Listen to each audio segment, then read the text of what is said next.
good evening. My name is Richard. This is Over and Over and Over Again. This is the England World Cup review show, looking back on this morning's another nervy victory, wasn't it? 1-0 against Denmark, but it is 2 wins out of 2, and we couldn't really have done any more than that, could we? So we can't have too much to complain about. Obviously, we will look at the another serious injury. We've suffered so many this season, haven't we? And another one today. So we'll look at that. We'll also look back on the first week or so of the World Cup, what we've made of it all so far, the standout teams, who we think are the new favourites maybe to go all the way.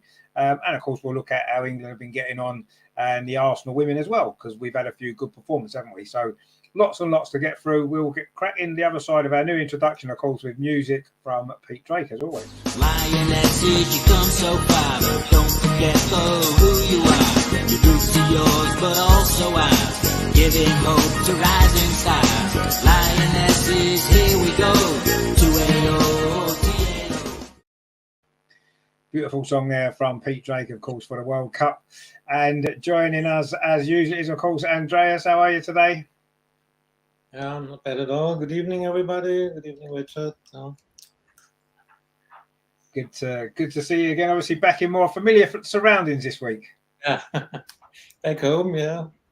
And I had the chance to watch the match, as I had still day off today.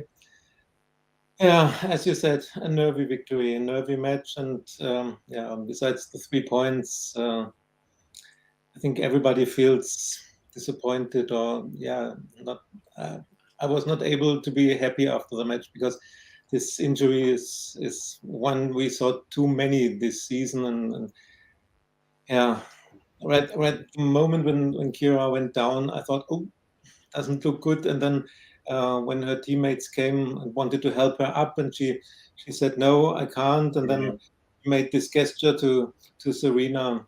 I think it would be a big surprise if it's not her ACL. So it's strange feelings today. Yeah, we won. We have the 3 points, but to be honest, I would have taken a draw and no injury, and the chance to make it against China. I would have preferred this. Yeah. I mean, it's not just so. Obviously, any injury is not great, and when it looks like an ACL injury, which it does, let's be honest, that was my first thought when I saw it.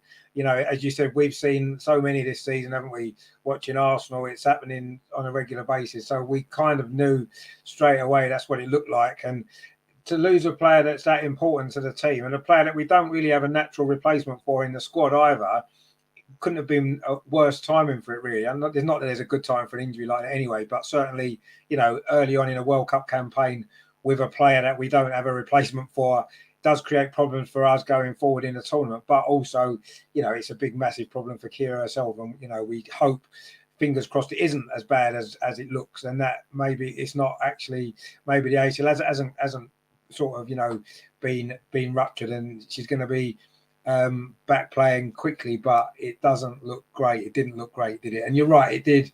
It overshadowed the whole game, didn't it? Because after that, it's difficult, isn't it? We've seen it with Arsenal this season, haven't we? When we've lost a player to an injury, and it's difficult for the team. You know, when we've got injured, we never really got going in that game. When Leah got injured, we never got going in that game. You know, the Beth Mead one was right at the end of the game anyway, so it didn't affect that game so much. And obviously Laura's one, so much else was going on that night maybe, but again, that had an effect, I think, as well. So it is difficult, and I thought that, you know, in the circumstances, maybe the second half at the time it was frustrating to watch it, but when you look at the context of it, maybe you can understand that, you know, it was a difficult situation for everybody, and we had to get through that game. Luckily we had the 1-0 lead to hang on to. We hung on to it. And to be fair, apart from when they hit the post at the end, they didn't really look like scoring, did they, Denmark? To be fair, they didn't create a lot of chances. Mary Earps didn't have a lot to do. And I wasn't particularly worried that they might score, apart from that one chance. But it was more about...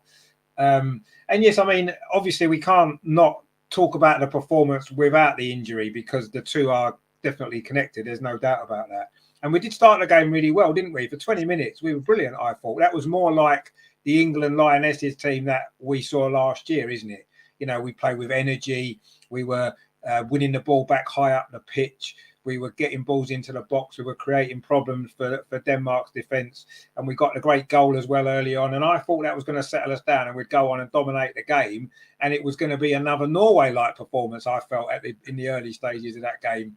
Not for so many goals as Norway probably, but just that sort of dominant performance. But I thought even before Kira got injured, we'd started to lose our way a little bit in the game. You know, we'd dropped our intensity a little bit. We'd given the ball away in some silly areas of the pitch. Denmark had 1 or 2 counter attacks and threatened a goal a couple of times. You know, there was a good opportunity, wasn't there? It was shot across the goal. I thought had gone in at the time. So, you know, we'd started to lose our way in that game before the injury. So it wasn't just because of that. Obviously, it was going to be difficult after the injury to pick ourselves up again. And I think we have to understand that. But it's still, for me, and even in the circumstances of this game, I'm still slightly concerned at how the team are playing and how we're gelling or not gelling, as it's turned out. And the decision making in the final third is not great, is it, at this moment in time? It hasn't been for a while now. And obviously it wasn't great today, was it? We got the goal, but other than that, we didn't have too many good chances, did we, to increase that lead? And it's a worry, isn't it? Yeah, but as you said, the first 20 minutes were really, really good. And I think we had 75% ball possession in the first 20 minutes. So Denmark was not able to come over the middle line. Not saying that they came in front of our goal. So it was a dominant performance, and the first 20 minutes really gave hope that things are developing, and that we get into this tournament, that we get our run. It was a brilliant goal from Lauren James. Yeah. I know you don't like her, but this was really well done from her. And there was another chance a few minutes later, and it was not the 100% chance, but we were dominant, and So at that moment, so after 20 minutes, I thought it's only a question when we make the second. And the second goal, I think, at that moment would have settled the match, because Denmark was in. Then there were 3 good situations from Denmark.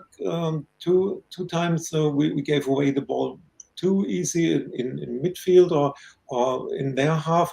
And their counter-attack was dangerous. But 3 really good chances for Denmark, and then the match changed a bit. Denmark was in the match, and then the injury happened, and I think this was a shock situation for our players. And it's in their mind, and you must deal with such a situation. So after the injury break, I thought only bring this 1-0 to halftime, and then let's concentrate afresh, because we saw at Arsenal how such an injury can influence a match. The Lyon match, when Whiff went down, and the United match away with Leah's injury very early. So I think after the injury, it was only a question: can we bring the 1-0 to halftime? I hope that there will be. They can regroup or concentrate fresh. And the second half, of course, it's only 1-0 lead, and everything can happen. But Denmark was not so, how can we say, dangerous or threatening our goal. Of course, they were better in the match than in the first 20 minutes, but it was never a situation when you thought, the match has changed, or we're going to lose this match. We tried to control. We were still the better team with light chances. Once again, if we would have scored a second, middle of the second half, then the match would have been sealed again. But we didn't score, and so then the last minutes, everything can happen. There was this header against the post. Well, could have been the equalizer, and then everybody would have said, England playing such a bad tournament. No, we are not playing a bad tournament. We kept the clean sheet for a second match. Mary Earps is really fantastic in this tournament again. And despite all the problems, the defense is solid so far. And we are creating chances. We not the 100% chances, and of course we don't score. But yeah, you can't say that. For example, Alessia is playing bad. No, she's making the runs. She's creating space for her teammates, and she had one chance again. And yeah, it's it's a problem that we don't score. Life would be much easier when you have 2-0, 3-0 up. But if you have only one goal lead, then the opponent is always in the match. Is still in the 95th minute. Everything can happen, and so yeah, at the end, just seal the 3 points, and we have 6 points now. We need one more point to go through, and it should be possible because I saw China against Haiti. Uh, China didn't deserve to win. It was a lucky situation with the penalty, and in the last minute or so, Haiti should have got a penalty. So at least Haiti would have deserved a draw, and then we would have been through to the knockout stage. But we can beat China. Let's be self-confident and say, why shouldn't we be able to beat China? It must be possible. No, absolutely. Yeah. I mean, I've seen nothing in the two games I've seen China to worry that we can't beat them. We totally can, and we only need a draw, as you said, and that wins us the group. So, it's not certainly it's in our hands, and I'll be amazed if we don't at least get that draw that we need. And if we don't get all 3 points, it'll be a bit of a shock, wouldn't it? I suppose. But I don't know. I mean, Alessia Russo today, I agree. I don't think she had a bad game at all. I think the problem was she just got no service whatsoever, did she? She made some good runs. She was in the right places, and the ball just didn't come where she needed it to be. And I was getting frustrated for her watching the game because she was dropping deeper and deeper, wasn't she, to get the ball because it wasn't coming to her. And then she ended up, most of her touches would have probably been around about the halfway line because she was dropping that deep to get the ball. And then when she got a run into the box, the ball didn't come into her. And I was feeling really, really sorry for her because it must be frustrating as a striker to not get any service at all. I mean, in 2 games, basically, the only opportunities that she's had are opportunities that basically she had to create herself. She's not having opportunities created for her. And it is frustrating for her. I'm sure it is, but let's hope that the chances do come because she will score if she's given the opportunity. We've seen that enough times to know. But yeah, it was a difficult game for Alessia Russo. Actually, I did feel really sorry for her because she just did not get the service that a striker craves for. You're not going to score goals without decent service coming in, no matter how good you are as a player. And the one chance that she had, you felt as though when she picked up that ball, she knocked it past the defender and she ran towards the penalty area. There were maybe better options for her at that time, but you knew she's had no chances. She's going to shoot. Of course she's going to shoot. Why wouldn't she? She had to shoot. And it wasn't a great effort. It was wide of the target and that was that. But yeah, you could see, had she maybe got a goal earlier in that game or had a few chances, she may well have passed that ball to someone in a better position. She was a little bit too wide to score from there, but I understood why she did it because of the little opportunities that she had. But yeah, I don't know. I was saying earlier on today, I feel as though with things as they are now, obviously with the players that we've got injured, now losing Kira as well, but even before Kira's injury, over the last, 5 or 6 games, I feel as though if the Euros had been this summer, even with home advantage, I don't think we would have won it. With the way the team are at this moment in time, with the way we're playing, with the players missing, with 1 or 2 other kind of issues that that we don't seem quite as in tune as we were last year. Yes, we had the home crowd with us. Everything was different. But I just feel even with that this year, I think we would lose that game to Spain, for example, that we scraped through last year. I think this year we would lose that game in similar circumstances. So, maybe last year was our year. It was meant to be, and it was. But this year, maybe it's just not our year. Maybe it's not meant to be our time. It doesn't look that way. But it's only 2 games. We've won them both. So let's not too be down about it. It's just we don't look the same. We don't look the same England team to me. And yes, we have got those key players missing. We've said that already. But we don't look the same. It doesn't look like we've got, as you mentioned there, and Terry said in the chat there, he said, He said, to be honest, other than we got the win, there wasn't much else to celebrate. And exactly. And you kind of felt that with the players, didn't you? They didn't look at the end of a game last year in the Euros, even some of the, games that we won easily or not so easily, that the players were so overjoyed that they'd won the game. And this time we've won 2 games and nobody's really celebrated too much. And I think that's a reflection on where this team currently is at this moment in time, with form, with players missing, with just some sort of lack of cohesion in the side. I mean, it is still early in the tournament, only 2 games. We're virtually through to the knockout stage, given a miracle in the China game. Because even if we lost the China game, we could still go through, couldn't we? Unless we lost heavily and other results didn't go our way. So it seems likely we'll go through, but.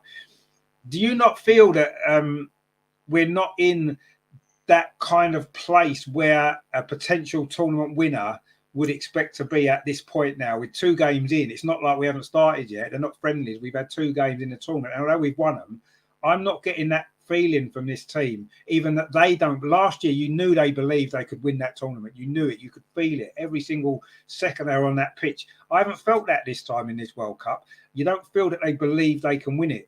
Do you feel that, or is it maybe just that we're just overreacting a little bit because the performances haven't been quite at the level we've been used to? No, exactly. You're right.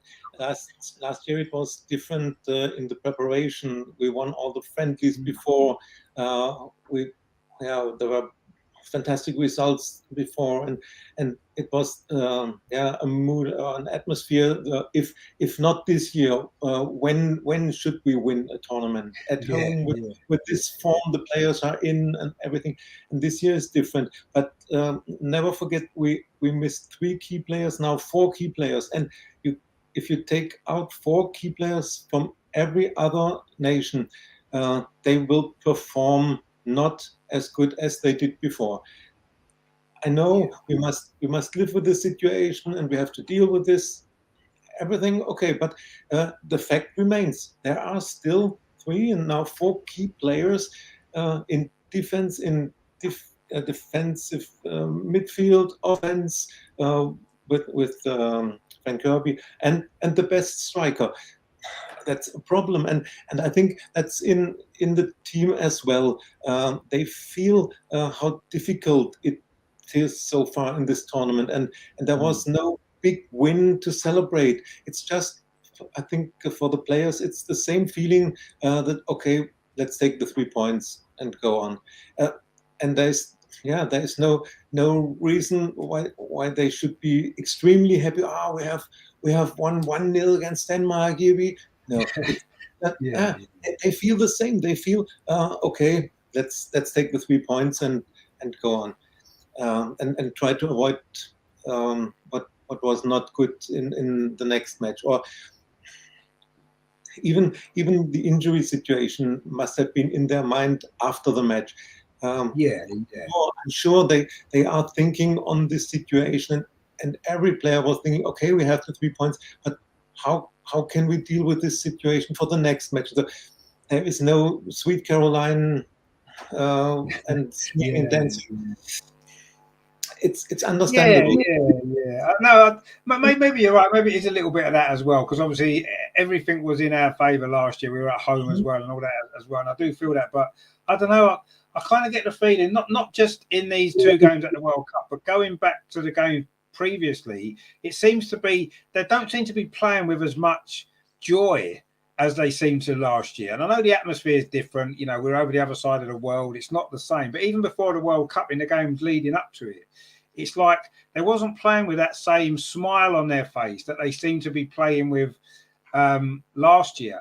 And even in the games directly after the Euros, we still had that kind of joy about the way that we played, and we don't seem to have that at the moment. It seems to have gone. And yes, the key players are, you're absolutely right, no other nation in the world could play the same with 4 of their best players out of the team. It's impossible. You can't. No team in the world can do that, let alone a country where you can only pick the players from your nation. You can't just buy new players in. Nobody can cope with that, and that's part of it. I mean, I've said it a few times now, and certainly watching that game today, You think back to the Euros last year. It wasn't like Ellen White wasn't scoring abundance of goals. She wasn't the main goal scorer in that team. She worked hard. She was making good runs. A bit like Russo today. She didn't always get the best service, did she, Ellen White? And in the end, what was happening was sometimes the crosses were being overhit like they are now. But what was happening was Beth Mead would get on the end of them because that's where she was. And then when she got on the end of it, she could make something happen, either scoring a goal or creating a goal for somebody else to score. And that's the biggest reason why we're not scoring as many goals, I think, because we've lost that player who was doing that in the penalty area. And now they're not. I mean, you look at today, how many times did Chloe Kelly get herself into a goal-scoring position in that match? Hardly ever. I mean, Lauren James, yes, it was a great goal, cutting in, brilliant finish, and she had a great game today. And you're right, I've been a bit of a critic of her because I don't feel she's consistent enough regularly. But I thought today she was brilliant. She was our best player by a mile today. Absolutely brilliant. And she scored a great goal. But again, apart from that goal and that cross that came in that almost hit her and went in, it's not like she was constantly getting into goal-scoring positions, was she? In the way that Beth was doing in the Euros last year and prior to that as well, all the goals that she scored. And I do feel that we're missing that. And can we find somebody to do that in this team? I don't think we can, because we've tried it and it's not happening. Chloe Kelly isn't that sort of player. She plays a different way. Lauren James plays a totally different way. And Lauren Hemp as well. Lauren Hemp's a fantastic player, doesn't score enough goals, or certainly doesn't score the number of goals that Beth Mead would score. And these are issues, and it's something, but I don't think it's just individual players that are missing. It seems to be more than that. It does seem to be more than that for me. Just the smile's gone. And, as Terry says there, he says, we've lost that arrogance and swag. Yeah, and it is. That's definitely what's gone. And yes, that does come from a series of poorer performances leading into the World Cup as well, doesn't it? You lose your confidence and you do lose your swagger a little bit. When you're winning games 4 and 5-0, of course, you're on top of the world, aren't you, every time you play? And that's had an impact as well, obviously. And it's difficult then to have that arrogance about your game. But I don't know. That was what made us so successful. And that's what made this team so great to watch as well, because of that. And now it's not there. It's more difficult to enjoy the games the same way, isn't it? Because the football now is not. I thought today we became very predictable, I felt, in that game. Millie Bright hitting a long ball, sometimes aimlessly to nobody, into the corners, and nobody was on the end of it. Or, sometimes we were trying to overplay it a little bit in midfield. And I know obviously second half was hard without Kira in there and all that kind of stuff. But even before that, I say there was sometimes where, and in the previous game, where I don't know, it's not flowing. It isn't flowing, is it? Last year, everything was flowing. Whatever we tried, it worked. We'd play, Millie Bright would play a long ball and it would lead to a goal or a chance. Now Millie Bright plays a long ball, it goes out for a throw-in, and this is the difference in this team now to what we saw last year. And unless, there's more than one way to win a match. There's more than one way to win a tournament. And, how we won it last year, if we do win another tournament, it's going to be totally different, probably, in the way that we do it. I don't see us looking at, obviously now we've seen every team play. Some teams have played twice. And I don't see anything to suggest that this England team can win this tournament. So I haven't seen anything yet. That doesn't mean we can't. I just haven't seen something to make me think, you know what, when it comes to these big knockout games against some of the better sides, have we got enough about us? If we're struggling to beat Haiti team who, give everything, but are not a top side in the world, we struggle to beat a Denmark side who really were quite poor, I thought, today. I know we contributed to that, but they weren't very great in the first game either. If we're struggling to beat these teams, how are we going to find a way to beat a Spain or a Brazil or an America or even a Holland or a France in a knockout stage, or in Australia even with the home crowd? I mean, are you worried about where this tournament might end for England now? Or do you think that we just have to, we've won the 2 games and build and try to see if we can build on it? But I don't see us doing that at this moment. And without Keir, it's going to be even more difficult, of course. Yeah, we are missing the creativity that we had last year. But we are always coming back to missing the key players. We had Leah Williamson in defense, but she's also one with a long ball, the passes. She has an eye for developing situations, and and Leah and Kira creating these chances with long balls, and now we are missing both. Georgia Stanway probably has to drop deeper in the next matches. Maybe she will be a bit the number 6 role. We will miss her creativity and her power in the offense. And once again, we are missing Fran Kirby. I rate her really high. She was not the one to score the many goals last year, but she's also a player who sees spaces, who creates space for her teammates. And the other thing, what you mentioned, Ellen White, of course, she was over her top and over her best last year, but she was very important in the attacking line because of the runs she made, or just the space she created for the others. And of course, Alessia Russo, she had this one chance, and a striker wants to score, and you can't say to her, when you have one chance, you must look, is somebody else better positioned? Also, she wanted to take this chance. It's totally understandable. And what she needs would be crosses or set pieces, corners in the box. She's strong in the air, or that she's that they feed her with long balls, with passes where she can use her pace. Once again, as I said, we are lacking this creativity. There is nothing. It's all those static and slow, and nobody has the idea or sees the space, and then another pass for 3 meters right and back, and then the long ball over 20, 30 meters going out. It's no real idea, no surprising action for the opponents, and Denmark.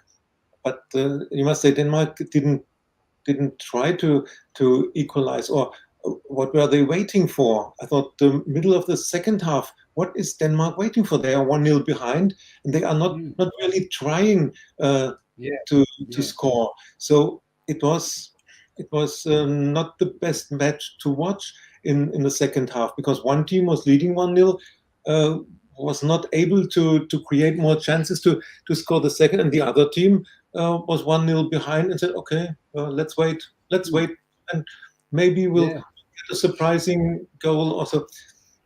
So and England is not the only team that has problems. Of course, we saw Spain and USA, Japan, Germany, but look at France.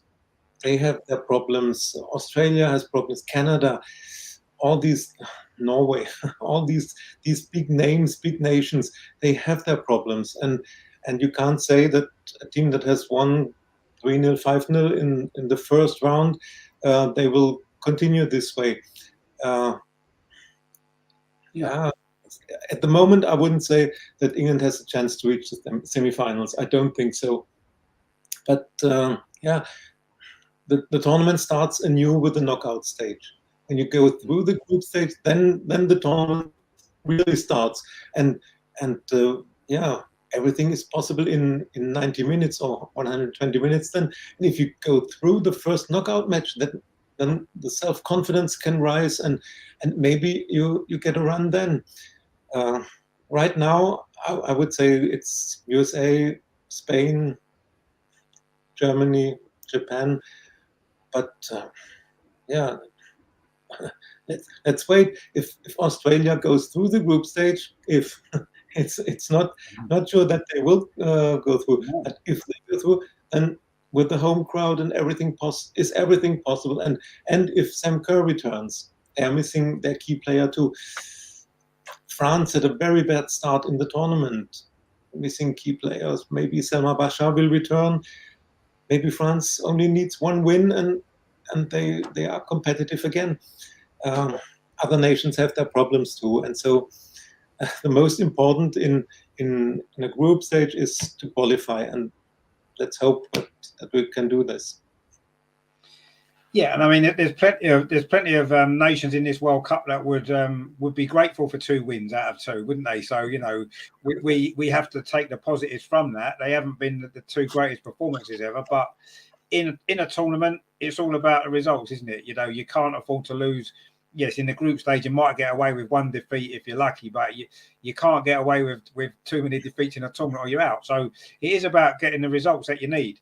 And despite not playing at our best, nowhere near our best, I don't think, we've still got 2 wins and 2 clean sheets, and we're in a very strong position to be in that knockout. And like you said, a game of football, we've got players that can compete against anybody. We've got a team that can compete against anybody. There's no doubt about that. But we would have to play at our maximum level against some of these teams that we've seen so far if we were to beat them in a 90-minute game or 120 minutes, whatever. So yeah, and I agree. Some other nations have got their problems as well. Clearly, not everybody's firing away on all cylinders, and I do feel as though it's a little bit misleading. You look at Brazil and you look at Spain and you look at the opposition that they've played, and you have to think to yourselves, if we had played opposition like that, I think we would have won at least 3-0 in one of our games. You know what I mean? We would be probably feeling a lot happier with life. I do feel as though we've had 2 difficult games in different ways. Haiti were a bit unknown, and they've turned out to be actually quite a good side. They work hard, they're very physical, they're fast, and they're a difficult opponent. Obviously, Denmark today with the injury threw our performance a lot. But Denmark were quite organised, I felt. Yeah, they lacked any sort of attacking intent much of the game. But we've had 2, more difficult games than some of the other nations that have romped through. Germany, for example, if we had played Morocco, that Morocco team that Germany beat, I'm not saying we'd have beat them 6-0, but I'm sure we'd have won that game a lot more comfortably than we've won either of the 2 games that we played. That's the nature of your opponent as well sometimes. But yeah, we will need to play better if we're going to beat the better teams later on in a tournament as it goes through, if we're going to progress and keep ourselves in a tournament as long as we can. And that's something that hopefully we can do. We've got to have faith in the team to be able to do it, because I say they don't seem to know when they're beaten. They seem to be able to find a way, don't they, to get a result. And, under Serena, apart from that 1 game against Australia, we found a way to get a result in every other single game, whether it's a draw or a win. So, we have to be confident that we can do that again as this tournament goes on. But, yeah, there's a few issues that we need to overcome. And what I found interesting was, I don't know whether or not you saw the BBC coverage of the game, probably not, but they had Jonas in the studio. And after the game, they were talking to Jonas, obviously, about the injury to Kira Walsh and who can come in. And he said, because of the way Kira Walsh plays, the only way England can compensate for that is to play 2 players in her position in the next game. And I thought that was very interesting. But which 2 players would we play there? Do we drop Georgia Stanway a little bit deeper into that more defensive role and then play somebody else alongside Katie Zellum maybe, or I don't know. I mean, obviously the game against China is a game we need a result in. We've got this problem now in midfield. I mean, is Jonas right? I mean, we shouldn't doubt Jonas because he's generally right. But do you think that we maybe should need to change a little bit of the setup of the team and maybe play 2 number 6s, as he called it, in the team against China to compensate for what Kira brings us? Yeah, I think if Jonas analyzed this, we should trust him, because he has a very good view on the match, or his analyses are very good. Yeah, Kira is such an important player, and I don't know whether Katie Zellum can take her role, or Laura Coombs came in. This could be an idea to bring Katie Zellum and Georgia Stanway in a sort of double 6. But then, of course, we will lack more creativity in the attacking part of the midfield. Put Lauren James in there. Put Lauren James in Ella Tombs' position, where she went later in the game anyway. I think she's a good player in that position. Mm-hmm. And then so you could have the 2 maybe sitting. You could put Georgia Stanway a little bit deeper, Katie Zellum next to her, Lauren James just in front in that kind of free role a little bit. And then, in the front 3, obviously, Chloe Kelly will probably start, Lauren Hemp and Russo. And there you go. And would that be the way to deal with this problem? I think we've missed Georgia Stanway's burst from midfield that she brings us, and that those runs from midfield. But to do a job for the team, not only against China, but potentially for the rest of the tournament, because it's unlikely Kira's going to be fit to play in the rest of the World Cup, regardless of how serious injuries is. So it's certainly, I mean, when Jonas said that after the game, I thought to myself, you know what, that actually makes sense to do it that way, rather than, because we haven't got another player in the squad that can do Kira Walsh's job, not one player. We don't have it. Nobody does it probably in the world. So that's a good point, isn't it? Maybe put two there. And yes, we're going to lose a little bit of attacking impetus in midfield, potentially a little bit, but it's important to be more defensively solid without Kira there, because that could become a problem against the better teams in particular, couldn't it? Yeah, the normal backup for Kira would have been Leah Williamson, but yeah. So we are missing the number one solution for the defensive midfield role, and we are missing the backup. Another problem is the bad form Ella Toon is in.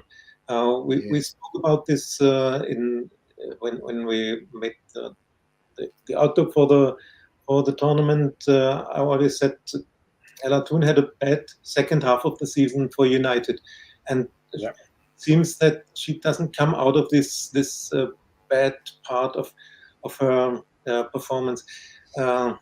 Both matches at the World Cup weren't good from her, and it's a problem if you have a player on number 10 position who is out of form and who is not bringing anything for the team. The alternatives are not that great. If you take Lauren James in this number 10 role, I would try this too.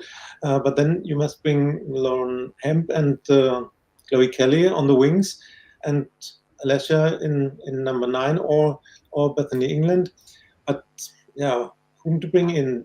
I mean, Jordan Nobbs is in the squad, but I don't think that she will get many minutes. You saw that Serena brought in Laura Coombs, so you see how she rates her midfielders. It's a problem, and probably against China we have to look for our defense, and as long as we keep a clean sheet against China, then we will qualify. So as long as then even if it's a 0-0 draw, we are through. So we have to be we have to look for our defense, that there is stability, and that nothing happens there. And the other problem position was the left back, and now Rachel Daly is back in this role. She was playing at the Euros. She's probably not the best left back, but maybe Serena saw that Jess Carter or Alex Greenwood aren't the best solution for this position. So Alex Greenwood can be a centre back together with Millie. It's difficult, and the team is just building or developing. Let's hope we qualify and don't get the best opponent or the strongest opponent in the first knockout match. I think the farther we go through the tournament, the better the chances will be that this team finds together or gets a good run.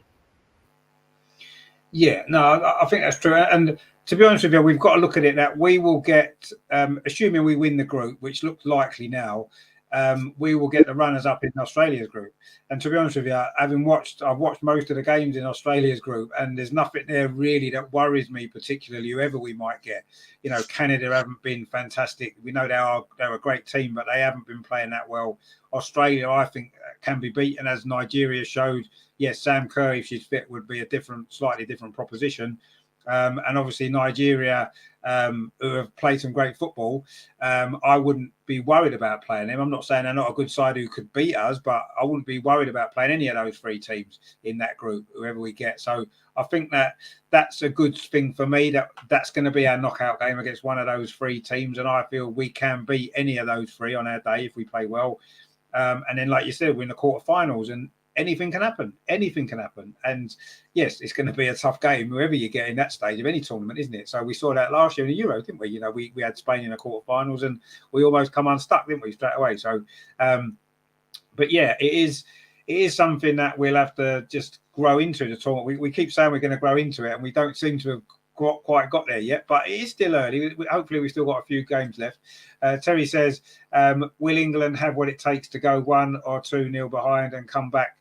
I'm not so sure now. Well, 2-0 behind is difficult for anybody to come back from, let's be honest. I mean, 1-0, it's not often under Serena we've been 1-0 down. The Spain game was the biggest example of that, and we turned that one around just in the end.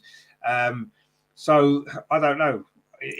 We'll have to see. Well, hopefully we won't go 1-0 down, so we won't have to find out. But yeah, let's see. I do feel as though the one thing, even though we're not playing well, I do feel as though this team do have that will to win and that kind of mentalities. I don't think mentality is the problem, and I do feel that when the backs are against the wall, if that's the case in one of these games later on, I do feel as though we're strong enough mentally to be able to deal with it, and hopefully we've got the quality on the pitch to be able to turn the game around as we did against Spain. We'll have to see. I just don't. Sometimes you look at our bench. I was looking at our bench today in the second half, and you're looking at it thinking, who really is a game changer on that bench? Yeah, Lauren Hemp was the most obvious one. Looking at she'd been left out of the starting lineup.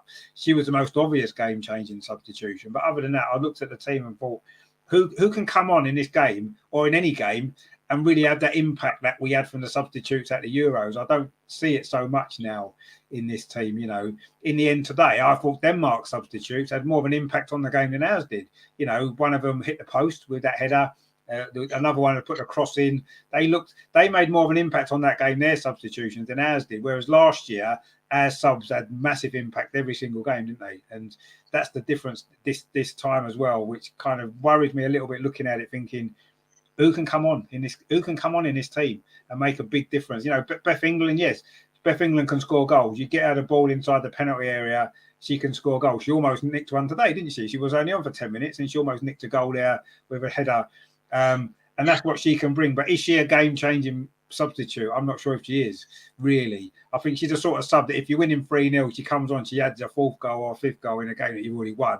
Is she the type of player, if you're losing, to come on and get you a goal to save you and win you the game? I don't know. Maybe she'll prove me wrong. I just don't see that in her necessarily. I don't think she's that sort of a player. And, today, apart from Lauren Hemp, I didn't see anyone on that bench that made me think that we've got a game changer here waiting to come on and change the game. I just didn't see it today. Obviously, if it's going to come down to Lauren Hemp or Lauren James starting, then either one of those two is that impact player. But other than that, I don't see anyone else. And you can't leave both of them out of the team to have two impact subs, because then you've got no one on the pitch in the first place to do those things. So yeah, it's a little bit of an issue at the minute, but maybe we're overthinking it a little bit. Maybe we just need to let the team carry on what they're doing. We're winning games. It's not the end of the world, is it? How many World Cups have we seen with the men in particular, where we've lost one of our first two games, or we've drawn a game and struggled in the game, and we might go out of the group stage, and England Lionesses now are in a position where we won both games. We're virtually through. Why are we worried? But we're just not at the same level that we know we can play at. We've seen it. We've seen this team do it, and that's the only thing really. Terry says, my problem with Lauren James is if things aren't going right, her head drops real quick. I just think she gives that impression. I'm not sure if it necessarily does. She looks a little bit. Her head looks like it drops quite often in a game anyway, even when things are going well sometimes. I think it's just a manner on the pitch, her demeanour. I don't necessarily think that's true. Because if you notice with Lauren James, every time she gets the ball, she wants to run at people. She wants to make something happen. Always, constantly, she's doing it, isn't she? So I'm not sure if it's her head. I just think it's just her nature, the way she is, the way she comes across on the pitch. I just, I don't think she's got a confidence problem. I don't, honestly. In fact, sometimes I think maybe she's a little bit too confident in herself sometimes. And maybe she needs to be a little, it comes across that way, doesn't it, to me? A little bit arrogant, which sometimes is a good thing, as we mentioned before. But I don't know. I don't think it's a lack of confidence with Lauren James. I don't think that's the issue. I think it could be sometimes the other way around a little bit. But she was great today, and she's going to be an important player in this World Cup. I said before the World Cup started, she could be the key player that could make a big impact in this World Cup. And so far, she's not done too bad, has she? So let's hope that continues, because we need her to be on top of her game, and the others as well. Terry says, do you think the England girls have played too much football over the last 2 or 3 seasons? Yeah. As I can understand, if 1 or 2 players had an off day, but it seems the whole squad. Yeah, I mean, that's a big issue, isn't it? I mean, you think there was an Olympics, there was obviously a WSL season, there was the Euros, another WSL season, and now World Cup. This is in consecutive years, because they lost a year of no tournaments because of COVID. They've had to squeeze it all in. And I think you're right. But then that's not just England that have had those 3 tournaments.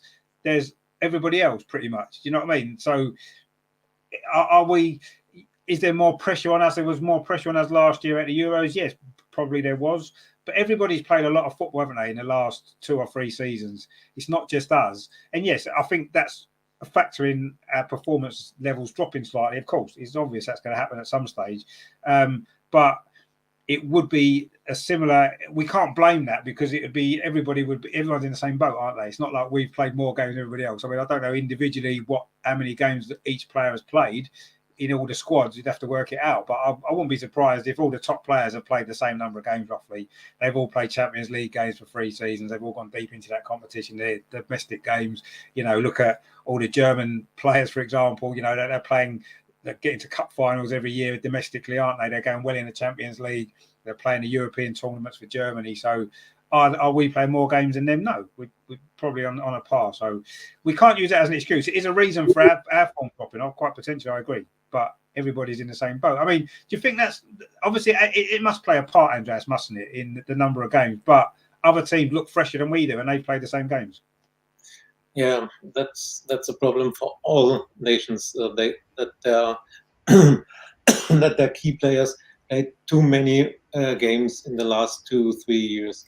And I read an interview with Viv. I think she made it for a Dutch newspaper or online magazine, and before the tournament, in which she said there will be more serious injuries during the World Cup to key players.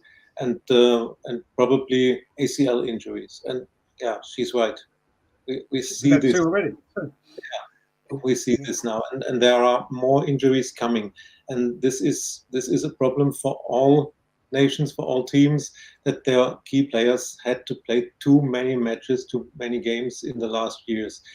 Of course, USA, Japan, they look fresher. Like we do, but there are others like Sweden, like Norway, who had also probably France. They look.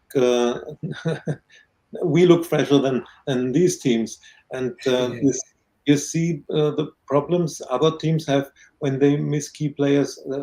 Just mentioning Australia with the outstanding or game-changing player Sam Kerr. They are missing Sam Kerr, and look what is left from Australia. They won 1 match with a penalty and lost a second match when everybody said, this is a weak opponent, and now they are running into the danger of being out in the group stage. France had a bad start. Let's see whether they develop or will have problem to qualify. And Sweden with their first win was not the best match. They all have the same problems, that their key players have played too much and they don't look fresh. They have problems. Norway with fantastic names in their squad. When you look on the names they can field. You say they must be a candidate at least for the quarterfinals or the semifinals, and now probably Norway will be out in group stage. Of course, it's a problem of the manager. I think Hege Riise, she had not the bad reputation after her time for England or for Team Great Britain, and she doesn't seem to be the best coach. But anyway, if you have such fantastic players, you could expect a team to play better, at least better football than Norway does, no matter what the coach, whether the coach is good or not. So others have their problems too, and you can't say it's an English problem that we had to play too many matches. It's the tournament of missing key players due to injuries. You can feel with the players that are out, you could feel a team that beats every other team in this World Cup. But Yeah. yeah, Absolutely, yeah, absolutely. I mean, yeah, that's right. It's not. We can't blame that as an excuse because a load of other teams are in the same situation, aren't they? So we've got to be able to cope with it as well. But yeah, obviously that's going to affect individual performances and injuries as well. As Viv said, you're right. Players get injured when they play a lot of football because the body's not getting enough time to recover properly in between matches, and that's a fact. I mean, I thought the injury today, and it's not the first time we've seen an injury like that where, is it to do with the boots? Because it's like the foot's getting stuck in the grass, isn't it? The foot's sort of stopping in the grass, and obviously that's what's causing the pressure on the knees, isn't it? And it's happened a few times. It's not just this one today.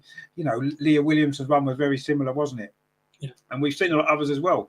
Is it a combination of the pitches and the football boots maybe are contributing to some of these? Not all of them, but some of them seem to be caused by that. That one today, I thought that's all it was, wasn't it? Kira Wall stretched to try and get the ball, and her boot stopped in the pitch, and her leg didn't stop, did it? Because her body was moving her forward. And this has happened a few times, I say, and I don't know. They need to obviously look at all the, and I'm sure they are looking at all the possible reasons for these injuries, but something needs to happen. And yes, as I think it was Jonas again, wasn't it, said the other day about the number of games need to be looked at. We need bigger squads of players at tournaments. We need bigger squads of players anyway, so that you can rotate more.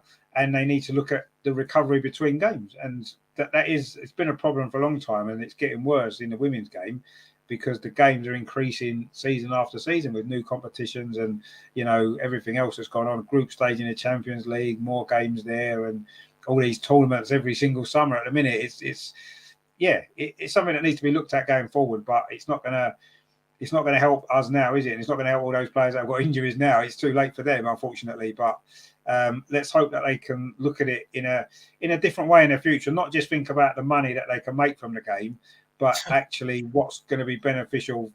They can't keep having these injuries constantly happening all the time. They can't keep playing a number of games that they're playing with very little recovery time. The players finish the season. A couple of weeks later, they're back on having to prepare for a World Cup. Then the World Cup finishes. A couple of weeks later, they're having to prepare for the new season.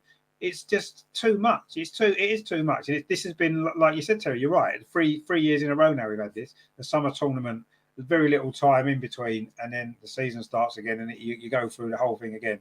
And yeah, people say, well, it's their job. That's what they do. But, it's not like they have jobs like most of us where we may be sitting down all day. That is their job as well. So 7 days a week, they're putting strain on their bodies, and then they're going through these big matches every single week. And yeah, it's something needs to be done. It won't. Unfortunately, I don't think it won't change. They're not going to reduce the number of games now, are they? Already this World Cup's seen the most number of teams in it. The next one will probably have even more. There'll be even more games. And because all they see is the pound notes in front of their face and not anything else. And unfortunately, the people running the game are responsible for that. And it's not going to change. But yeah, I mean, it is a problem. It's a problem for everybody. And we've got to find a way, our players have got to find a way to get that extra energy from somewhere for the next couple of weeks to be able to go a long way in this tournament, or we'll be coming home on a plane for 24 hours, whatever it takes to get back from Australia. Let's hope that's not the case. Terry says, Beth England was unlucky today with the one and only decent cross into the box. It was, yeah. Just think that one good cross came too early for her. Yeah, I mean, I thought she was unlucky with that, and that's the sort of cross where Alessia Russo would have been crying out for a cross like that all through the game, wouldn't she? And she didn't get one, unfortunately. And then Beth's on for 10 minutes and gets one and nearly scored. But that's just the way football goes, isn't it? I mean, I think we've all been focusing quite a lot on Russo these last couple of games because we know she's an Arsenal player now, and we're looking at her in that. Maybe in last year's Euros, we enjoyed Russo's performances coming on, scoring goals and whatnot, but we maybe wasn't looking at her performances in the same way because she was a Man United player. Now she's an Arsenal player, and I think we're looking at her game I'm looking at her a lot more now, thinking this is what she's going to be able to bring to Arsenal. And so far, she's not getting the service to get the best out of her. Let's hope Jonas watching is writing a few notes down. How can I get the best out of this player? Because clearly not the way England have been playing at the moment. So, but anyway, I mean, we've been looking at her performance maybe in a slightly different way. And it kind of leads me on a little bit to, there's been quite a lot of the Arsenal girls have played in this World Cup already. Most of them, all of them that have played, apart from Lotta hasn't come on at all, actually. But they've all played some sort of part to varying degrees of success. We've had a few good goal scorers. Katie McCabe, of course, the other day with that brilliant goal for Republic of Ireland from a corner. Their first ever goal at a World Cup. Brilliant to see her get that goal. There was, of course, that late winner from Amanda Elstad for Sweden last week. That was a great goal as well. And, of course, there was Steph Catley's penalty, a winning goal as well, wasn't there, for Australia? So, some of our players have had some good moments. I thought Katarina Kuhl did okay today in a fairly low-key Denmark performance. I thought she played quite well, didn't she? She had some good moments in that game. So she's having a pretty good tournament, a young player. That's going to look good. Obviously, USA yesterday against Holland, we saw Victoria Pelova. I thought she did well again, didn't she? Yesterday, Victoria Pelova, I thought she had a good game, didn't she, against America? I only saw highlights of the game, but she looked good, what I saw of it. Yeah, what I saw, she was good, as we know her. And she had this assist for the Dutch goal from Giroud. It's good to see that our players get lots of minutes. Kathleen Kuhl starting for Denmark is very important for her on this stage with 19 years of age playing a World Cup. Good for her development, for her self-confidence, and all our defenders are scoring goals. You mentioned them, Katie, Amanda, Steph. Now we're waiting for our attackers to score goals. Caitlin, Alessia, this would be good. I think Caitlin has a good tournament so far as well. Yeah. Of course, there's a lot more responsibility and expectations on her shoulders now that she's the one and only striker for Australia. But she's doing very good, I think. And I think our players are doing well. And I'm really happy when the match is over and there are no more injuries to our players. It's really difficult. And what you said, when the World Cup ends, then there's preparation for Champions League qualifiers, and there is Nations League before the WSL starts. There is Nations League, and you can't take Nations League as friendly matches as it was before, because the Nations League offers the chance for qualifying for the Olympics, and every player will want to be at the Olympics, so they will want to play Nations League and take this serious. So the problems we have now in women's world football, they will continue, and they will getting worse, even worse in the next years with this new competition. That's what I'm saying. They're putting more games in already. They're putting more and more games in when we need less games, really, don't we? That's not more games. But that's simply a financial incentive, isn't it? That's all it is. It's not about anything else. And unfortunately, we saw this coming 2 or 3 years ago when, the way the game was heading. We kind of could see it coming, unfortunately. Terry says the sad thing is people pay good money to see the Midos of this world, and if they're out injured, people will stop going. I'm not sure people will necessarily stop going, but yeah, I mean, obviously, if you turn up to a top game, and all the top players are not playing because they're all injured, it's not going to be the same, is it? And the standard of the football is going to drop, and the spectacle's not going to be as good. So long term, that would have an effect. I'm sure it would, because less people would want to watch it. You're probably right, and it's not going to be in a position to attract new people, is it? If the standard of football dropped because all the best players are injured and not playing. So yeah, it's definitely going to have a knock-on effect. There's no doubt about that. But yeah, I mean, they're not thinking that far ahead, are they? They're just thinking short term. How much money can we make out of this while it's popular? And unfortunately, it may not, as you say, it may not remain as popular if all the players are injured, all the best players are injured, and we're getting reserve games in the WSL because that's all the players that's left, and that's not what people want to see, is it? That's not the product that people want. Terry says, I think we should all go on strike until Lotta Woober gets a game. To be honest, I don't know quite what she's got to do to get a game, if I'm honest with you. But anyway, I don't know what's going on with Lotta, to be honest. She's had a great season with us again. We've got one or two issues at the back.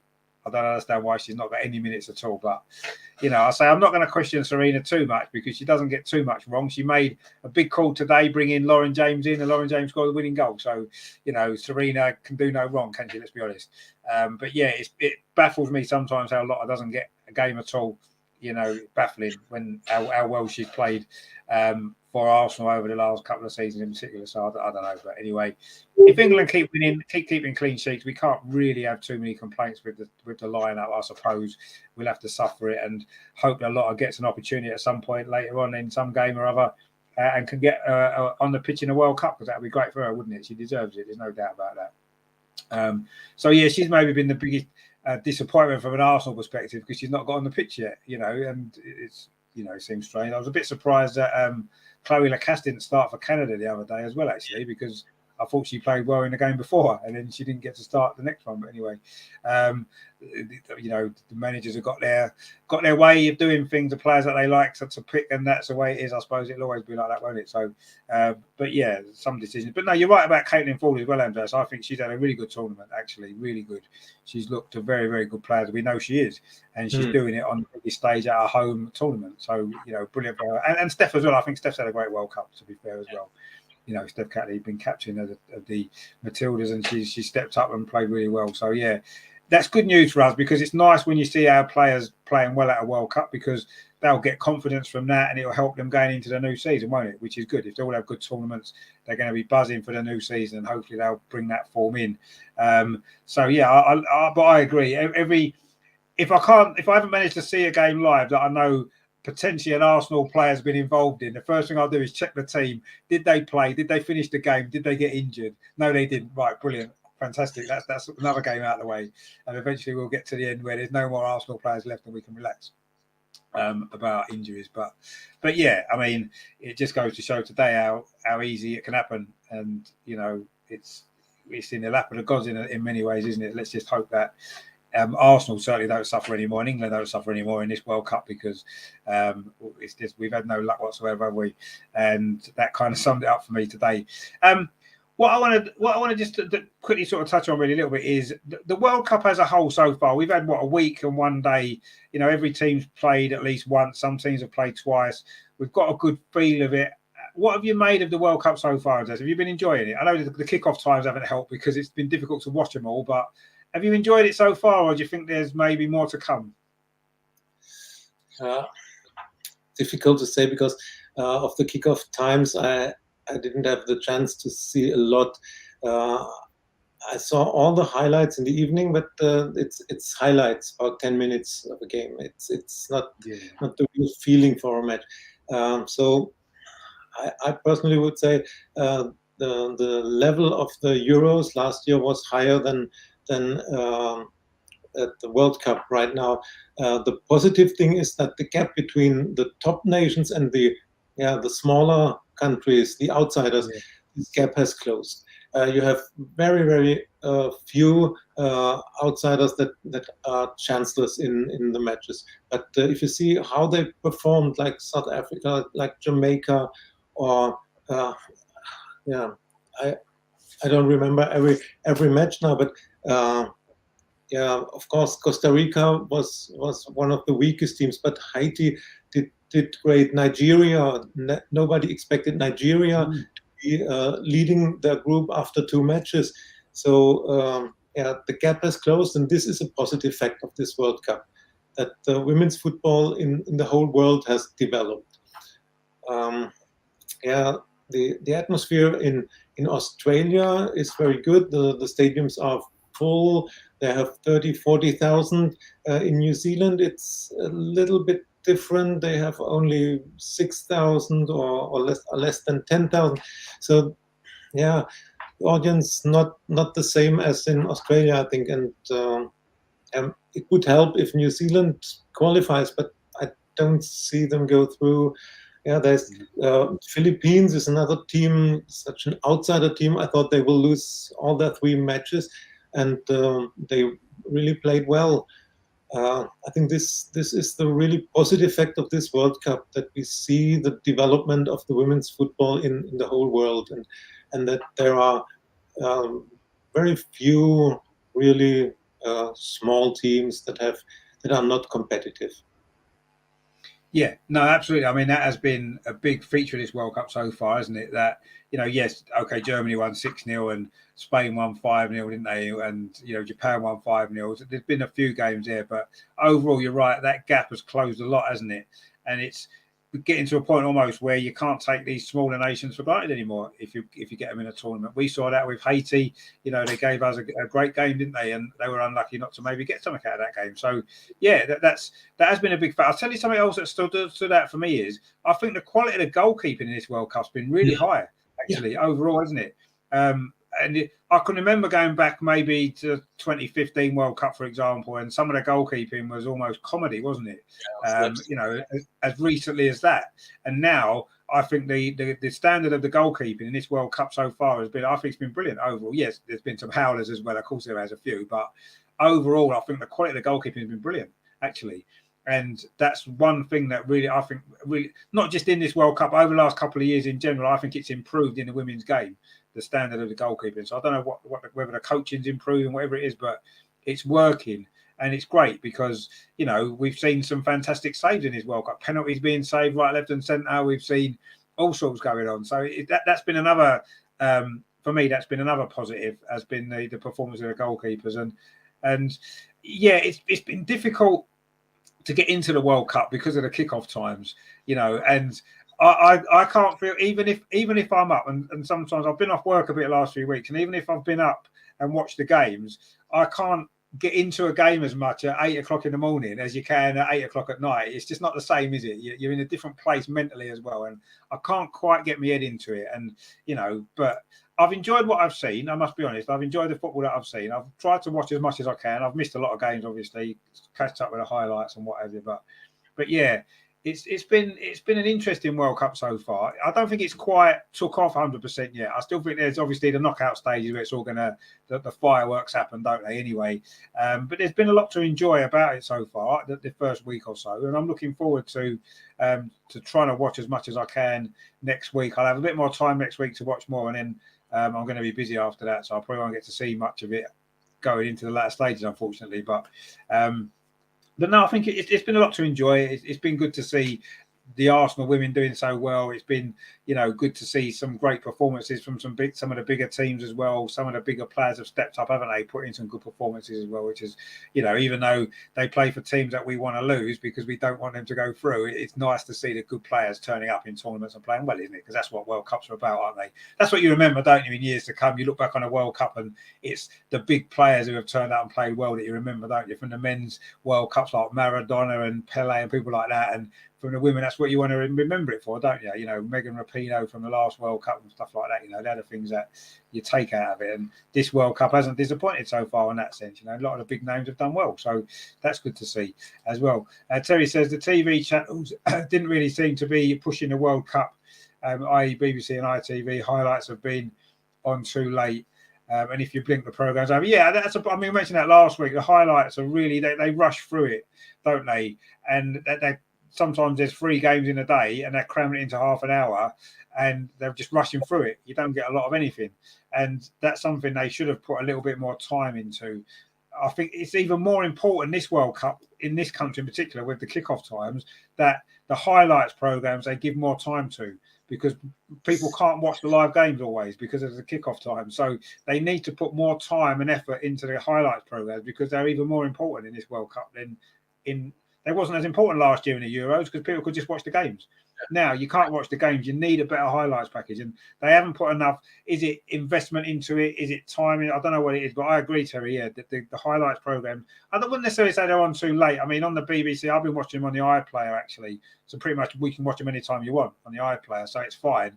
But it's rushed. They're doing it in 25. I think it was 22 minutes there the other night. 3 games. It was on for 22 minutes. It's nowhere near enough time to give it proper coverage that you need. I don't want loads and loads of analysis, but you want a little bit of, so they don't even give you the team lineups before the game. They just go straight into it. The first bit of highlights they show are like 25 minutes into the game, unless there's been a goal. And it's like, where's the build up to it? Where's a little bit of a little bit of team information? And then after the game, they might give 2 seconds of an interview with somebody, and that's it. It's like, no, come on, let's give us a bit more. We need more because we can't see the World Cup games live, and it's frustrating. So yeah, it's something. What's it like in Germany? What are the highlights like there? Are you getting good highlights or not really? The TV coverage for the live coverage is very good. There are pundits in studio, and it's before the match and at halftime, after the match, and that's really good covered. I had the chance to see this week some of the live coverage, but the highlights you have to go into live streams or the zone or something, and you get the highlights from a match, but it's not a highlight show. You have just to pick one match, and you see between 5 and 10 minutes, but only highlights, no interviews, no comments, no pundits who are analyzing this. Just pick your match. Then I saw this match, the highlights. Then I pick the next, see the highlights from this one. Then I pick the third one. I've seen everything, but it's not a real show around this, and this is not done very well because. Not many people are able to watch in the morning, or today was it was the England match at German time 10:30, and after the England match was the China match. I had the day off, so I could watch both matches and the coverage and the commentary from the pundits and everything. But if I'm going back to work next week, I depend on the highlights, and I know that I will only see between 5 and 10 minutes highlights from the matches I pick on the zone or in mediatheks from ARD, ZDF. It's like BBC in England, but not a highlight show. So it's better done in England. Wow, I mean that shocks me because our highlights packages have been terrible in this World Cup actually. So but I mean, a highlight show. Yeah, at least it's a show. Yeah, you're right. At least we do a show, I suppose. Yeah, which is probably better then. But I mean, it made me. I mean, today I watched, like yourself. I was off today. I watched the China Haiti game as well after the England game. Now it was on ITV over here, and what they did was after the game had finished, they did a little bit of analysis. Great. They did some interviews. Great. And then for about half an hour after that, they waffled on pointlessly. And then tonight, when they put their highlights package on, they could have extended that out a little bit, cut the live coverage off after half an hour after the game had finished. That was enough time to have got everything in, and added the extra half an hour that they didn't need at the end of the live game into the highlights to make the highlights better. That's what they should be doing. But, I don't know why they don't do that. It must be to do with TV scheduling in the evenings. Maybe they look at other things being more important to have on the telly than World Cup highlights.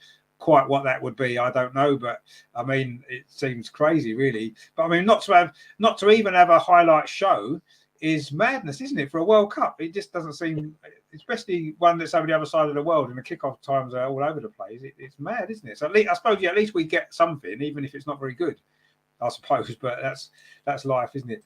Terry says, "I ain't got a TV license. I haven't had one for 5 or 6." Well, just. When you go onto the iPlayer, you have to tell them if you've got one. Just say yes. They're not going to check, are they? Just say yes and watch it. That's what everyone else does. Don't pay for it. Just watch it. It's fine. No one cares.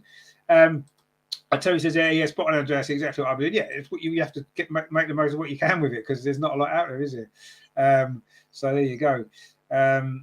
Terry says, Andreas, when you say going back to work, is that for Arsenal or you're flying around the world doing your international man of mystery? Well, that's a side job, that, isn't it? The international man of mystery. That's just a side job. But it's an important job as well. But yeah, but no, yeah, highlights need to have been done better. There's no doubt about that everywhere by the look of it, and it's something that needs to be looked at, because you get match of the day will be starting up in a few weeks' time when the Premier League's back, and they'll waffle on for 2 hours on a Saturday night when they could cram it into 45 minutes and it would still be enough. And yet the World Cup, you need 45 minutes or an hour, and they're giving you 25 minutes. It's just ridiculous. But anyway, again, it comes down to money, probably. That's probably what it comes down to, isn't it? What money the TV companies make from showing highlights of the World Cup, the Women's World Cup. They probably don't make a lot of money from it, so they stick it, just quickly run through it just to have something there, just to keep people quiet, and we won't bother too much of it.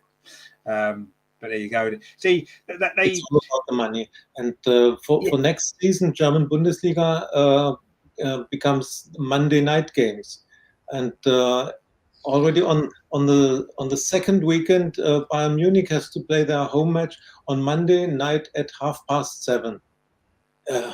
What do they expect? How many people should come into a stadium at Monday evening? If you want to have families for the women's game, you can't go with your little children on Monday night when they have to go to school on Tuesday. It's stupid. It's all about the money, because they have new TV coverage, and then there must be one Monday night game that can be shown live on TV.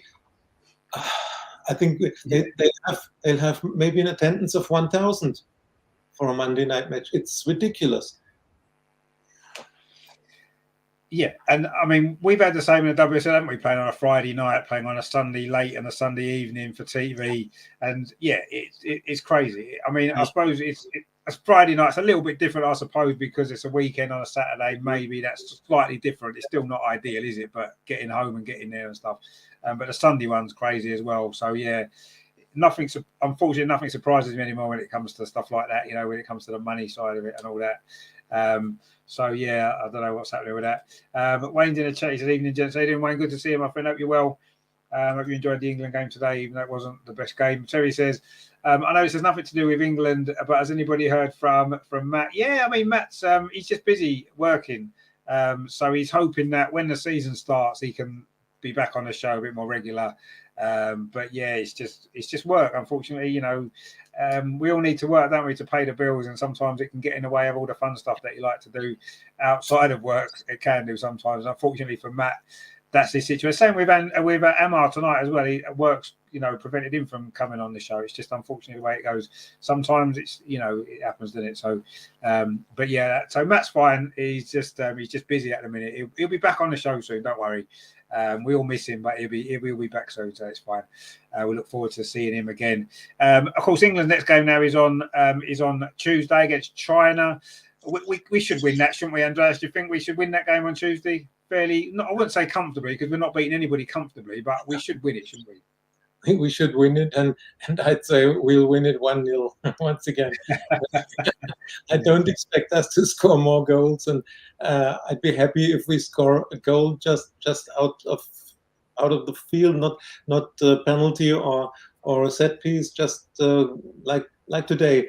I would be happy with this, and I think it will be another 1-0, and of course this would be brilliant. 3 games and 3 wins in group stage. What could you expect more? So if I'm right with the 1-0, then it would be fantastic, I think. Absolutely, yeah. I mean, I always say, you know, I'll take a 1-0 every single. If we win every game at the World Cup 1-0, I'll be quite happy with that. That'd be perfect, wouldn't it? We're champions. Exactly, yeah. So we'll take that all day long. I mean, all these 8-0 wins and stuff like that are fun, but they don't mean anything, do they? You still get the same result. You've still got your 3 points, or you've still got 3 if it's a knockout game. So whether it's 1-0 or 8-0, it's just a little bit less stressful, I suppose, if you're 5-0 up at half time, whatever it is. So, but anyway, I agree. I think it will be a tight game. China haven't been scoring goals. Their only goal was a penalty today, which was a bit of a suspect penalty anyway. And they've not looked that great. So you'd struggle to see them scoring against us, I would say. They've not conceded too many goals, have they, either? So they've only conceded that one in the last minute against Denmark. So they're fairly strong defensively as well. We're not scoring goals. So maybe 1-0 makes sense for that game. Maybe it does. Maybe it makes perfect sense. It'd be nice if we did put in a bit more of a goal-scoring performance and get 2 or 3 goals and, put in a statement performance before the knockout stage to the teams that we might be facing, that we are here, we are ready to go. But I'll take a 1-0, win the 3 games, get through, win the group, move on, and yeah, that's pretty much all we can do, isn't it? And hope for the best there. But yeah, I wouldn't be surprised if it was 1-0. Terry says, Amo, if you watch this later, good evening, and we've missed you. Yeah, of course we miss Amo and he's not on. So yeah, if you are watching Amo, we will see you very soon, I'm sure. Terry says, Andreas has turned into Matt with his predictions. 4-1 England, Russo hat-trick, and a lot of women probably won't come on, will she, to score ahead. It'd be nice if she did. I don't think China are going to score against us, to be honest. I can't see it from what I've seen of them so far. I can't see them scoring against us, but. Yeah, I'll probably I'll go 2-0 just because, just to be different. But I wouldn't be surprised if it was 1-0 the way this tournament's gone so far. But that'll be fine. We'll win 1-0, go through. Obviously, we can't finish, Andreas, without talking about Germany's rather good performance the other night against Morocco. They should cruise through that group, shouldn't they? Yeah, it was a perfect start for Germany, and of course Alex Popp with 2 headers once again. I think she has a good chance to be player of the tournament if she continues this way. Yeah, German performance was much better than I expected. Now they have injury problem in defense too, with Feli Rauch has suffered a knee injury and she's out for indefinite time. Yeah,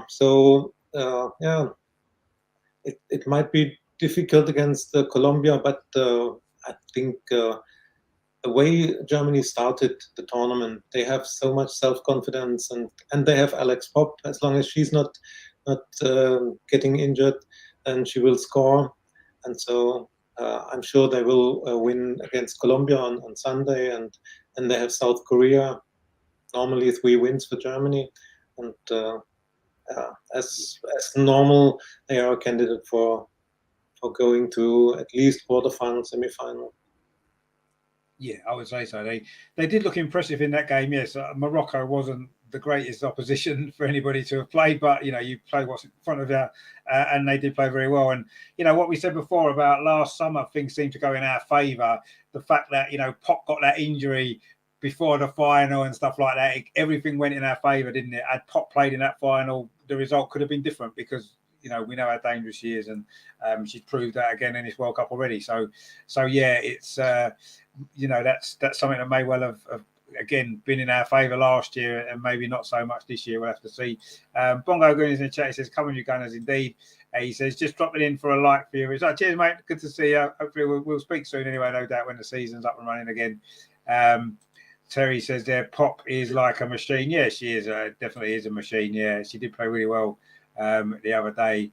Wade says, Alex Pop the robot. Yeah, she is a bit. Yeah, that's exactly what she's like. But she does what she's there to do, and that's the way it goes. And she is a great player. There's no doubt about that. And of course, she did score a header against us in the Champions League semi-final as well, didn't she? In the second leg. So she does it all the time. She must have scored more headers than anyone else in women's football. Probably, I don't know. But she seems to score a header every time I watch her play. She gets a header every single game. So yeah, I mean, she's definitely going to be in the shout of top scorer, I think, as well, isn't she?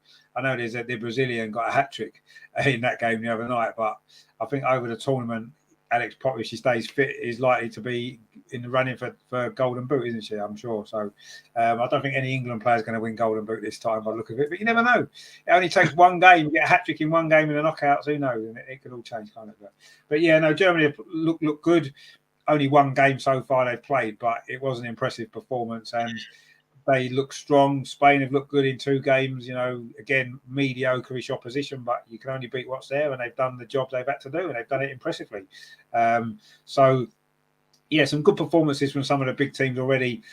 England yet to really catch fire, but 2 wins out of 2, and I say there's a few nations in this World Cup that would have swapped with us all day long for those 2 victories, wouldn't they? Australia in particular, I'm sure, would love to have two wins on the board. So we can't complain too much. We've got to take the positives, and yeah, look ahead to China on Tuesday, and hopefully get the 3 wins out of 3, qualify at the group stage. Not letting in any goals would be nice. And Terry says that's the difference when you put in good crosses. Well, no, it is. I agree. But sometimes even an average cross, Pop can make it a good cross by actually getting on the end of it and knowing where to be and attacking the ball. She just does that knack, doesn't she? Yes, the crosses are good as well, but even sometimes it doesn't have to be a great cross when someone's that good in the air. You just put it in there somewhere and she'll find a way of getting on the end of it. And that seems to be what she does. So, but yeah, she's got that natural ability to get on the end of those crosses and put them in the net, which is great. Bongo Guna says, not following the Women's World Cup, busy with work and can't watch the games. Yeah, we was just saying that it's difficult, isn't it? Just check the scores. We'll be back again when the season. Yeah, I'm sure you will, mate. We look forward to seeing you. He says it, and you all stay safe and healthy. And yourself, mate. Yeah, we look forward to speaking soon after the World Cup's finished. I mean, it's only a couple of weeks till the Premier League season starts, isn't it? 2 or 3 weeks. So, we'll be around before we know it. The World Cup will still be going on. So we'll be doing the World Cup. We'll have the Premier League. There'll be loads of stuff going on, which will be good, won't it? But yeah, for the time being, we're going to focus on the World Cup because it's here and we're enjoying it. So England won today. Not necessarily the free-flowing England that we saw last year, but we'll take a 1-0 every single week. We're used to 1-0s at Arsenal, aren't we? So it's fine. As long as we win, we're quite happy. And I say we move on to China. Just the draws needed. I'm sure we'll be good enough to at least get that, move into that knockout stage. And go forward from there. There's some games coming up over the weekend as well. So if you want to get to watch them, that'll be good. I think there's a few more better kick-off times on a weekend, which is strange because people are there to watch the games and they kick off at a more normal time. But anyway, we'll watch what we can over the weekend as well. And we'll be back on Tuesday night. Are you around Tuesday night, Andreas, are you, for the England game? Yeah, I should be free on Tuesday night, yes. Yes, I'll be in. Cool. Right. So yeah, we'll be back Tuesday. Maybe Amal might be available Tuesday, depending on what his shifts are. Maybe Matt as well might be able to pop in. Who knows? We'll have to see. We don't know what's happening yet. But we'll be back on Tuesday. I may well do a watch along of the game as well if I'm around. I should be on Tuesday because I say I'm off next week, so I should be able to do something there for that as well. And I say we'll be back to look back on it on Tuesday, look back at all the rest of the games that's going on as well. And the World Cup has been a good World Cup so far. And it's been a good World Cup for England. Let's not get too bogged down with the fact that we're not winning games 5-0 and 6-0 like some of the other teams are. We've beat what's in front of us. We've won our 2 games, and you can't do no more than win your game, can you? You can't win twice. You just win once. That's all you got to do. Win your game, and that's it. So we've done that. We'll move on. And obviously, we wish Kira Walsh all the best as well. Hopefully, the injury is not too bad, and whatever the injury is, we hope that you're back playing as soon as possible. We look forward to seeing you playing again as soon as you can, and let's hope it's not as bad as it did look. It didn't look great. Let's be honest, it didn't. But let's hope it's not that bad. And you're back playing again very, very soon. Can we not call somebody back into the squad to replace her? We can't, can we? Now the tournament started. It's too late, isn't it? When the tournament starts, you have no chance. You have to. You can only use the 23 players that are nominated, and the backups were flying home after the tournament started. So no chance to replace her. That's a shame, isn't it? So early on in the tournament, losing such a key player. But I suppose that's life, isn't it? That's what can happen, unfortunately. But yeah, hopefully Kira's back soon. And we look forward to seeing her playing again as soon as possible. So yeah, so that's England. And we won. We're virtually through by, hook or by crook. We did it. Well played Lauren James today. I have to say that. She was brilliant. Great goal. Brilliant to see England score from open play for a change as well, which was nice, wasn't it? And a great goal it was. Andreas, thank you very much for joining us. Have you enjoyed the show? Of course, I love women's football, and I love to talk about it. So it's always a pleasure to be in the show. And it's always a pleasure to have you as well. And I say maybe next time we may see Amar again or Matt or somebody you don't know. If not, it doesn't matter. Me and Andreas can hold the fort. We're fine. We'll crack on. We'll get the show out for you anyway. Don't worry. So yeah, we're back Tuesday. So enjoy the rest of your weekend, whatever you're getting up to. I'll be seeing some local football, watching a bit more of the World Cup. Hopefully we might get a bit of sunshine. It was a bit of sunshine today, so maybe we might get a nice weekend of weather as well. It'd be good, wouldn't it? But we'll have to see. So thanks for joining us tonight. Thanks for watching the show. If you enjoyed it, give us a like. Give us a like anyway. And if you didn't enjoy it, it doesn't matter. It's free. It's just good fun. So do that. And if you haven't done so already, please consider subscribing to the channel. There's not been as much going on, without the regular games at normal times. But, we'll do what we can through the World Cup. And, of course, the new season's up and running very soon. So we'll be back to normal once all that's going. So stick with us. I say thanks for watching today. Thanks to Andreas, as always. And we'll see you on Tuesday. Enjoy your weekend. Come on, you Lionesses. Let's keep this going and let's keep winning. That's all we can do. See you later, guys. Take it easy. Lionesses, you come so far, but don't forget who you are. Your roots are yours, but also ours. Giving hope to rising stars. Lionesses, here we go.